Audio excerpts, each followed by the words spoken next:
అస్సాంలో పర్యటిస్తున్నారు లోక్సభలో ప్రతిపక్ష నేత రాహుల్ గాంధీ. కాసేపట్లో ఆయన అస్సాంలోని సిల్చర్కు చేరుకుంటారు.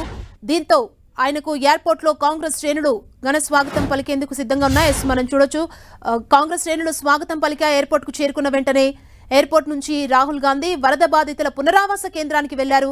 వరద బాధితులతో మాట్లాడారు, వారి సమస్యల్ని అడిగి తెలుసుకున్నారు. కాంగ్రెస్ శ్రేణులు అండగా ఉంటాయని, ఎవరూ అధైర్యపడొద్దని చెప్పారు. రాహుల్ ఇవాళ సాయంత్రం మణిపూర్ వెళ్లనున్నారు. సార్వత్రిక ఎన్నికల తర్వాత ప్రతిపక్ష నేత హోదాలో రాహుల్ గాంధీ మణిపూర్లో తొలిసారి పర్యటించనున్నారు. దీంతో మణిపూర్లో భద్రతను కట్టుదిట్టం చేశారు.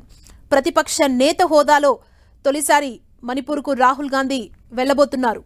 మణిపూర్లో ఈ నేపథ్యంలో భద్రతను కట్టుదిట్టం చేశారు. ఇటీవలే మణిపూర్లో మరోసారి ఉద్రిక్త పరిస్థితులు నెలకొన్నాయి. జిరిబామ్ జిల్లాలో మిలిటెంట్లు 2 పోలీస్ అవుట్పోస్టులు, ఫారెస్ట్ బీట్ కార్యాలయంతో పాటు స్థానికుల 70 ఇళ్లను తగలబెట్టారు.